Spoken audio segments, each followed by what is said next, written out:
Welcome to Digital Hollywood at DaVinci. Our special guest on today's podcast is Trevor Winters, CEO of Verified Labs, a team of Web3 producers, artists, and architects building the biggest and most unforgettable experiences in the metaverse. But before we get into the podcast, let's take a look at the location of the day.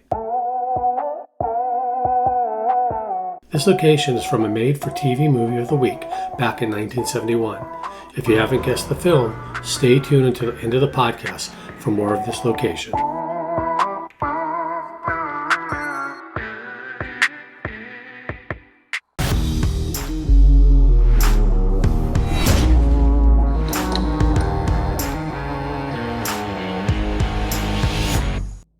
Welcome, and how's it going? Going really well. I'm not gonna lie, I'm a little tired this morning because I stayed up until 2 a.m. watching Ozark. Oh, and I know that I'm late to the party. Everyone's already binge watched like all 5 seasons. I'm only in season 3. Oh, wow. I kept saying I need to go to sleep. I have a lot of things tomorrow. It starts early, and of course, I still watched 5 episodes until 2. I was behind on Game of Thrones like by 3 years, so I feel the pain. Yeah. Well, I'd like to go ahead and get started. Where you were at our first Digital Hollywood at DaVinci International Film Festival. It was short notice. I got kind of thrown into the mix 3 weeks before the event, so it was a little bit of a scramble for me. I was kind of, I don't want to say heard about your project. I've kind of dabbled in it and been involved a little bit, and I love it. So that's why I reached out to you and you joined us. And boy, you had a lot of, for the short period that you were on, you had a lot of information and a lot of knowledge that you shared.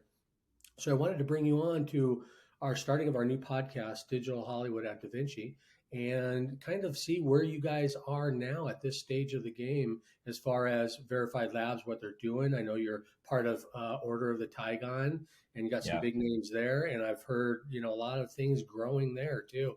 Yeah, thanks again for having me and having a chance to talk about all of this. It's always fun and exciting, and I feel like our company is always evolving. So if you would have asked me the same question a month ago, it might have been even a little bit of a different answer. But Verified Labs is very much settled into kind of our role in Web3 as an agency and also as a studio. We're more of an agency first, just in the sense that now we're really servicing some of the biggest clients in entertainment, from actors and actresses to athletes to musicians to influencers and brands. And we're acting as the company that brings them into the space and gets them opportunities, whether that's through creating digital assets, collectibles, NFTs, or if it's doing experiences in the metaverse. We really kind of guide them and facilitate that. So that's kind of what we're doing as an agency. And then as a studio, we also handle production. So, we produced a film last year that we're in post-production on now that we plan on distributing on Web3 through blockchain technology. We have 2 TV shows that we optioned to a company called Exile Studios that we're planning on going to traditional avenues for distribution, but also having a Web3 contingent to support marketing and also just the concepts in general. And then we also are, creating experiences in the metaverse, primarily in the sandbox right now, although we are working with a few different entities, anywhere from, producing a Tupac concert later this year, to creating, you mentioned before, Order of the Tygons, a hybridized, crazy, out there, wild, animal space Tygonia Forever for Infinity, created by Jon Heder, who most people know as Napoleon Dynamite, to producing an experience for Dog the Bounty Hunter, where people are going on bounty hunts. So we really kind of have our hands in a lot of different things in terms of creating content that we're excited about, whether it's film, television, gaming, or just social hubs, and reaching an audience and helping people do that and doing that ourselves. So that's kind of the update of some of the things that we're working on. And I'll give one last example because it was the first call of my day today. We are working with a few big estates, including Steve McQueen, the Hemingway estate. I mentioned the Tupac estate. And one of the things that we're doing right now, and I spoke to the creative team behind it this morning, is we're doing a digital collectible drop. So an NFT drop for the McQueen estate in conjunction with Triumph Motorcycles. And it's not going to be the traditional, what you think of with a 2D NFT like the Bored Apes or the CryptoPunks or even the Order of the Tigons. This is very much a 3D immersive experience where once you get the NFT, you can fully see it. It can come to life. We're actually working with Sony as well with some of their technology, so you can buy equipment where you can have it in your house and it'll basically project the 3D image of Steve McQueen, the Triumph motorcycle, the McQueen garage, all of that. So that's just one of many things that we're also working on. The NFT, obviously, the way that we'll do it, for McQueen, the first drop is we've replicated the McQueen garage. So it very much looks like the garage that exists that has all of his antique motorcycles and cars. It's just a beautiful space. One of the things too is when we do this drop, we're going to do 2,000 of them. Everyone's going to get a unique individual piece where McQueen will look different in each. The bike will be a little bit different. And one lucky winner will actually be able to go to the McQueen garage in Palm Springs and tour it with the family and see all the actual bikes and cars.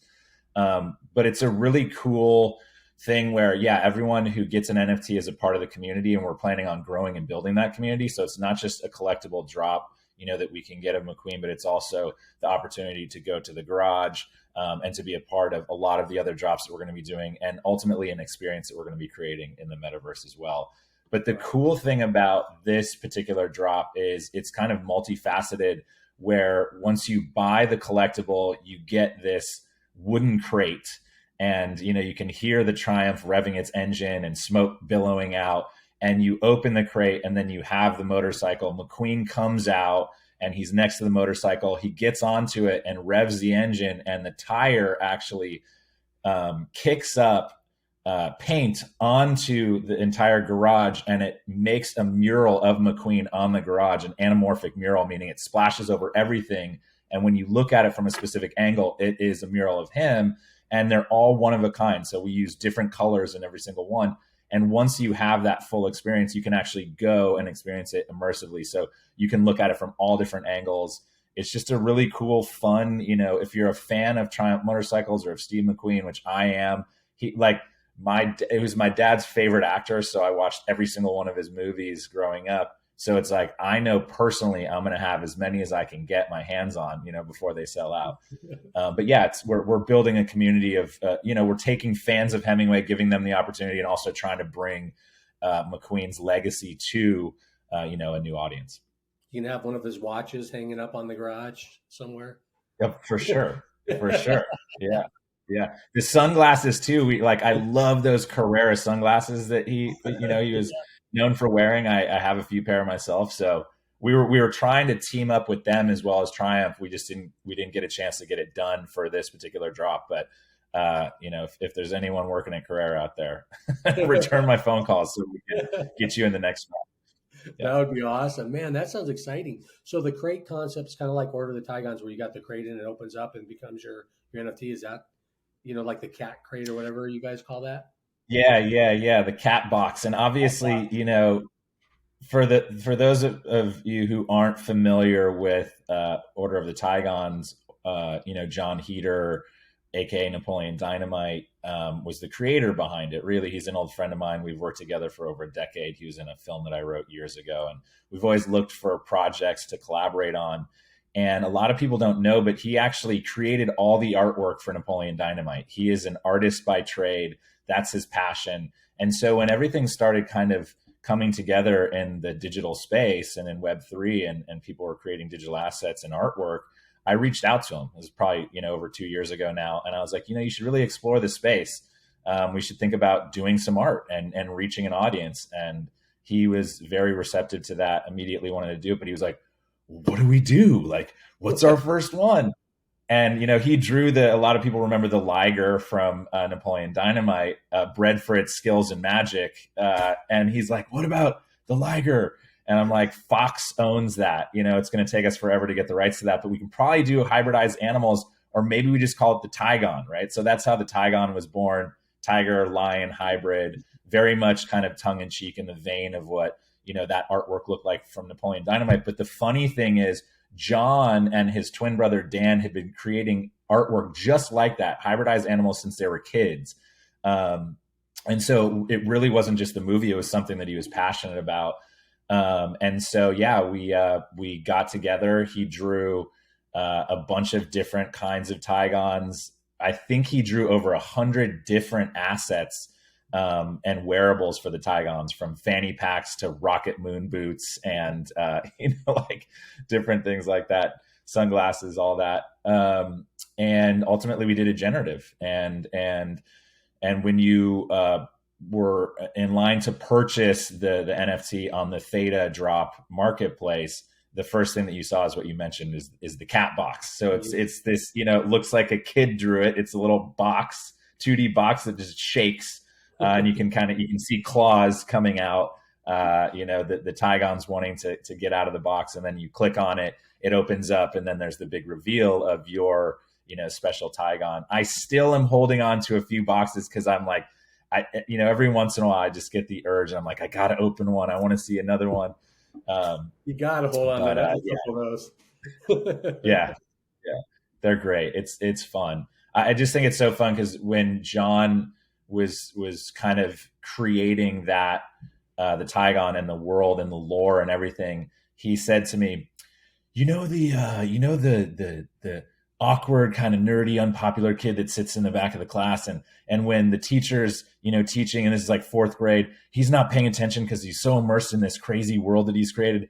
That's Sherman. And that's, I always say, what would Sherman do? And then that's how I create the art and the story behind it. And I'm like, oh, it's so great. What would Sherman do? What would your fourth grade self do in this, so it's been fun for sure. Yeah, it's great to see you take those projects or those ideas, and put them together. That's basically what Verified Labs is doing, right? So you have these ideas that all come together, and you're kind of like facilitating this and building this up. And I know, and I'm kind of going along with like your staking, because I think it's awesome that Order the Tigons, you're doing K Fuel, I believe, right? Staking. Mm-hmm. For K Fuel, totally. All that stuff. And so do you see it becoming easier and easier for the average user to be able to get into these things, understand them a little bit more, and what they actually really have? Yeah, it's a great question. I mean, I think what it comes down to is education, and there just isn't a lot of opportunity for that education. So when people are kind of on the outside of what all of this is, they bunch everything together. And it's very difficult for someone to understand the difference between Web3, blockchain technology, NFTs, cryptocurrency, metaverse. All of those are different things.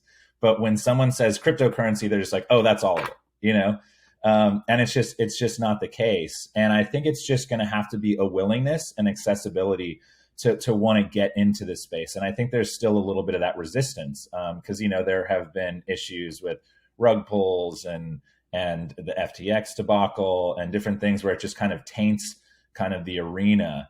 And I'll tell you, I'm also a university professor, and I teach at Loyola Marymount in their film and TV program for undergrad and graduate students. And my classes are primarily screenwriting and producing.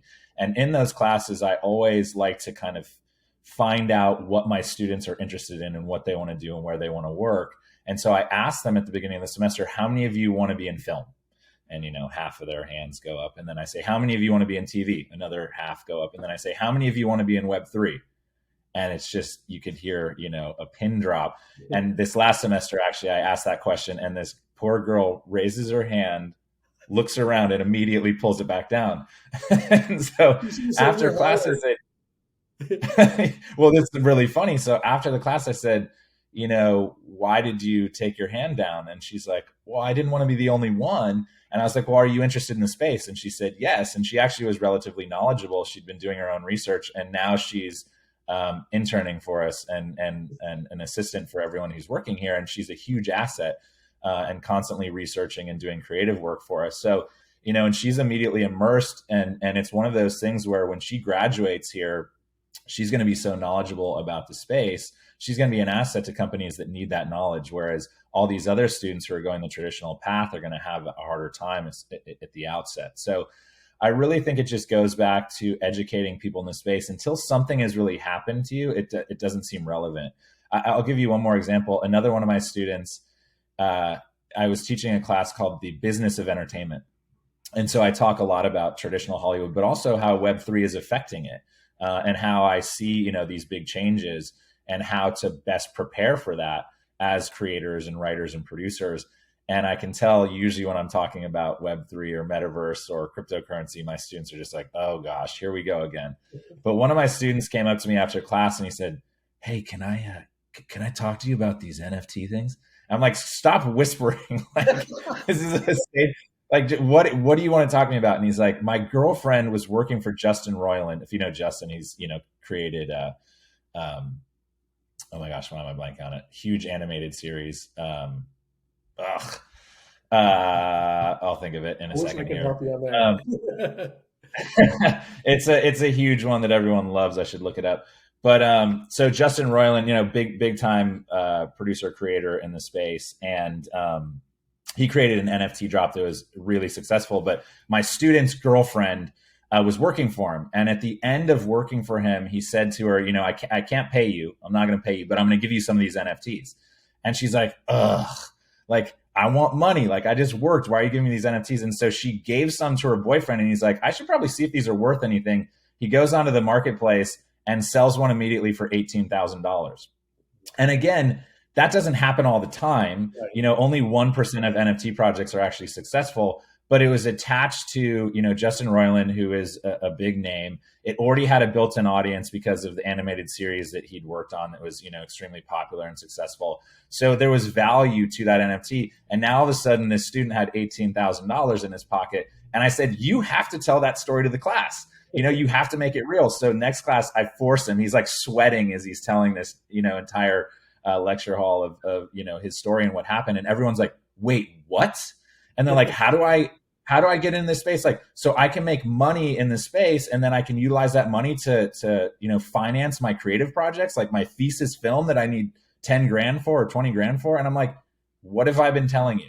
I'm like, yes, there are opportunities here. You just have to start educating yourself and see what's out there. And ultimately, there can be an option for you. So it really is about educating people in the differences in the space and getting them excited about it. And let me tell you one more story. So Jon Heder, with the Order of the Tigons, we now have gone on to create a full metaverse experience in the sandbox. We're going to be releasing that experience on April 17th. It's going to have a 2-week run into May 1st. Everyone who's a part of the community, fans outside of the community, are going to be able to go. It's this crazy world that we created with hybridized creatures. There's gamification. It's really fun. But so we build a metaverse experience, and now we're working on an animated series. So Jon's in the process of creating the animated series for the Tigons. But Jon has also, a lot of other opportunities have come our way. And now we're involved in 3 other animated projects that are going to be created for the blockchain, created for Web3. And so one of them is called Psycho KO. It's this great project, super fun. Jon responded to the material. I'm actually a part of it too. I get to play a character. I kind of forced my way in. But so we did an announcement in the trades because we were excited about it. We wanted everyone to know. And so we put it out in Deadline, Hollywood Reporter, Variety, a bunch of other publications. And I didn't see the full article before it was released, and I didn't see the title either. And when I opened up Deadline and saw the title, I was like, oh my gosh. The title was something like Napoleon Dynamite cast reunites to create blockchain animated series with NFTs. It just started, using all these buzzwords from NFTs to blockchain to, Web3 and all these things. And so I went to Reddit, and there was about 1,000 different responses to the article, and we were just getting skewered. And, pardon my French, but people are like, fuck NFTs. Like, I hope you fail. Like, this is, you had me until blockchain, just saying like the worst, meanest things because they didn't really know the space. And in fact, we didn't need those buzzwords.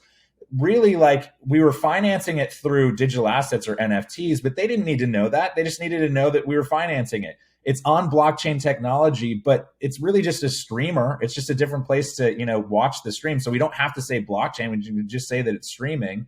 We don't have to say Web3. It's just going to be on the internet. The internet is evolving into Web3. So it's like all these buzzwords too, especially when people don't know the difference, they're more apt to judge it. And it can be judged negatively. So we're just trying to navigate that space, make sure people are educated, get them excited about it as creators, storytellers, and people who want to consume content. And I think it's just a slow process to bring more people into the space. I probably have to have you on like 10 more times just to go through each project because you got so much going on. So with that, let me give me one like main gist that you're excited about in the next 2 months that you're working on. Yeah, I mean, let me piggyback off of what you were just saying there. First of all, Justin Roiland's animated series was Rick and Morty, which is like a huge, it finally came to me. It's old brain here processing. What happens when you work all day long and then you watch television until 3 all night long. Yeah, I mean, I think that's the whole thing, right? This space is really exciting. It's great for creators, especially those who usually have to answer to the gatekeepers of Hollywood. Really, the opportunity is in the hands of the creator now. The reason why the blockchain makes sense is because it's a ledger, right? Anything that you create that goes onto the blockchain exists forever. And you've probably heard, people have heard of these things called smart contracts.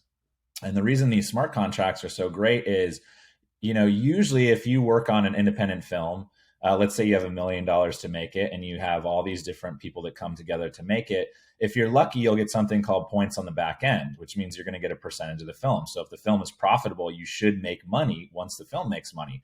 The problem is in Hollywood, a lot of times that money that's being made disappears and you don't make it. Because the producers are like, oh, we had to pay for marketing. Oh, there was, these costs here. Oh, even though it was only $1 million to make and we made $10 million, we actually spent about $9 million. So you're not going to make that much money. With smart contracts, there's no one who's saying, oh, we did or didn't make the money. It's all accounted for. So if you have 10% of the film and you make $1 million film and it makes $10 million, in profit, you're going to get $1 million. And that's just going to go directly into your bank account because of the smart contract. So those are really exciting things where you're making sure that the people who have a piece of the creative are making money. And there's no way to hide that money. So I think that's pretty cool. And that's why I like the technology and I think it'll be adopted. But going back to what you were saying, we did this NFT drop with Jon Heder because we wanted to generate revenue so that we could finance creative projects that would be starring vehicles for him. And, the Order of the Tigons generated over 7 figures. And we continue to get paid every quarter because any sort of transactions on the secondary market, we get a percentage of that. So if, $100,000 worth of Tigons are bought and sold over a quarter or a 3-month period, then, at a couple percentage of that, we're making a couple $1,000s, which is great because it's just passive income that we're generating that goes into our accounts that we can utilize to work on projects that we want to work on. And so, we used some of the money that we made from that to finance an independent film. This was a film that was from a former student of mine. He wrote it. We allowed him to direct it also. He didn't have any directing credits. He'd done some shorts. He knew what he was doing, but hadn't been given the keys from the Hollywood, crowd and gatekeepers. And so we gave him that first opportunity. It's a great little project called American Stream. It'll be distributed and released this year. It's all about a kid in his 20s who's going to do whatever it takes to become the next Twitch star.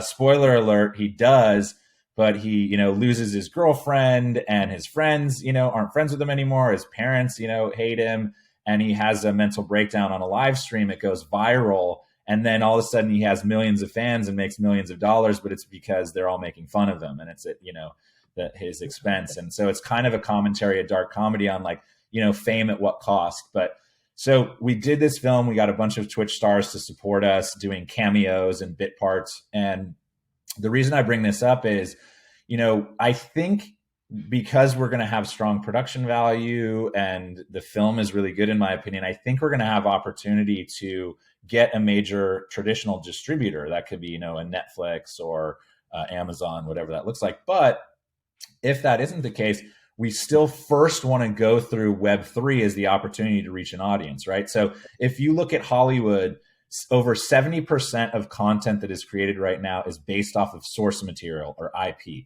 So it means it's a pre-existing comic franchise, or it's a pre-existing book that was a #1 bestseller, right? Built-in audience, proof of concept. So that's what they want. It's really hard to get original content off of the ground. This is an original piece of content. However, if we take this to Web3 and we release it with blockchain technology and we create an audience and we monetize, let's say we get a couple 100,000 people to watch it, maybe we make a couple $100,000 or a couple $1 million. Then right there, that's proof of concept, that's built an audience. Now the streamer is more apt to come to you and say, oh, there's a lot of people who like this. Oh, and they've seen it. Oh, and you've made money on it. We think we could probably do the same thing. Why don't you let us take it and we'll pay you for it and we'll put it on our streaming network, and then we'll distribute it, and then they make money. So it's kind of right now, it's a hybridized model where there's no reason to just specifically focus on working in Web3. You should also look at traditional avenues and see how you can marry those. Like I mentioned before, one of the TV shows that we're working on right now is called Cigar City. It's a reimagining of the old Popeye the Sailor Man comic strip, but it's told through the eyes of Olive Oil. It's a hard R, 1 hour drama, really expensive period piece. And, this is going to be something that we think would fit really well at like an HBO, right? But also we're going to build out a full experience for Popeye in the metaverse. So it's supportive marketing materials. It's also gamification. You'll get access to episodes early before they release if you're a part of the community. You'll get Q&A opportunities with the actors and actresses. You'll just get so much more, and you'll feel a part of the actual show instead of just being an outside observer. So those are the types of things where we're trying to bring people into this new medium of also offering the storytelling and entertainment in an immersive experience in what is called Web3 now, but in 5, 10, 20 years, it's just going to be the internet. It's not going to be called Web3. We didn't call it Web1. We didn't call it Web2. It's just going to be the internet. Yeah. So we're preparing for that, basically. Wow, that's awesome. You got your hands full. It's fun. I mean, it's never a dull moment, that's for sure. And it's really enjoyable. We're having fun. I mean, again, we started Verified Labs about 2 years ago, and I don't think we had any idea that this is where we would be, and all of these things would be happening for us. Keeping our some of our stakes in the traditional Hollywood models, but also in what we feel is going to be these new models of creating entertainment and consuming entertainment.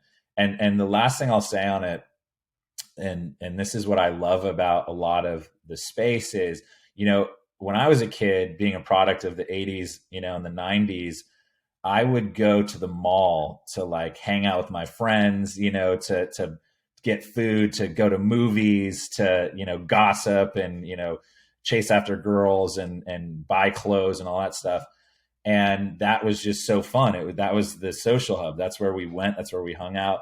And now you're seeing a lot of these new generations, Gen Z and whatnot, are hanging out in the mall, but it's a digital mall, right? And that's where they're going to socialize. That's where they're going to chase, boys and girls. That's where they're going to buy clothes. That's where they're going to watch movies and streaming content. So getting prepared for that and creating those digital outlets and those worlds and those spaces, like that's really fun to me. If we can create a Verified Labs hub where you can go watch a movie, you can hang out with your friends, you can catch a Tupac concert, you can watch the latest, pilot episode for the show that we created.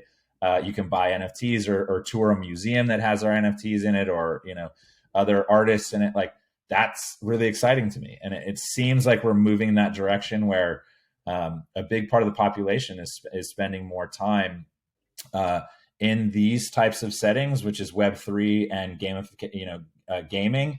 They're spending more time there. Gen Z spends more time there than they do on traditional TV. So now it's like there's this shift. We want to be prepared for that, and we want to be able to provide as much entertainment as possible and work with great people while we're doing it. I think when you see Apple come with their small little, VR goggles where they're not too invasive, I think we're going to really see a lot of people just sitting in. It'll be like The Surrogate. Remember that movie, The Surrogate, with Bruce Willis? Yeah. Yeah, it'll be Yep. like that where they're all just in their house with their little glasses on and their little Well, that's Santa. the thing is it's just a matter of the technology catching up. And it's nobody wants to. I have nothing against Oculus Rift. I think they've done incredible. Oculus has done incredible things in pushing this all forward. But it's like nobody really wants to wear a huge bulky headset for a long period of time. So the technology is going to have to change where we're either wearing, glasses, sunglasses basically, or regular glasses, or, contact lenses, or, ultimately, and again, we're probably talking decades out, but embedded technology where it isn't, it's all just accessible there. So I don't know. I think it's exciting. I like, I think we're going to have to solve a lot of problems to have a metaverse, where we can be embedded in it and be a part of it 24/7.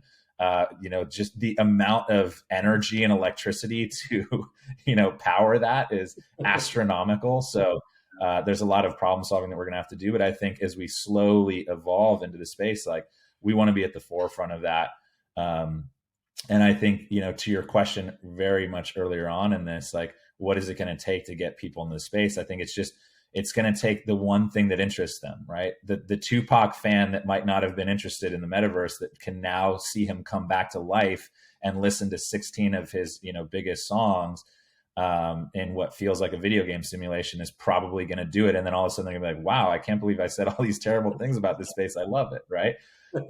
Or the person who the only place that they can see the new animated series that they're so excited about is going to be, on a blockchain Web3 streamer, and then they have to figure out how to go watch it. Then they're gonna be like, oh, this isn't as difficult as I thought it would be. It's just like clicking on a button and going to Netflix, but it's called bingeable, or it's called Beam, or it's called Replay TV. Right. So I think once it's always this one thing that I think will grab people. Or it's like the Blair Witch projects of the world. It's like one big, huge, crazy movie that everyone goes and sees, and the only way you can see it is on Web3. And then everyone's like, oh, that was not difficult. Oh, Web3 is cool. I could watch more movies here.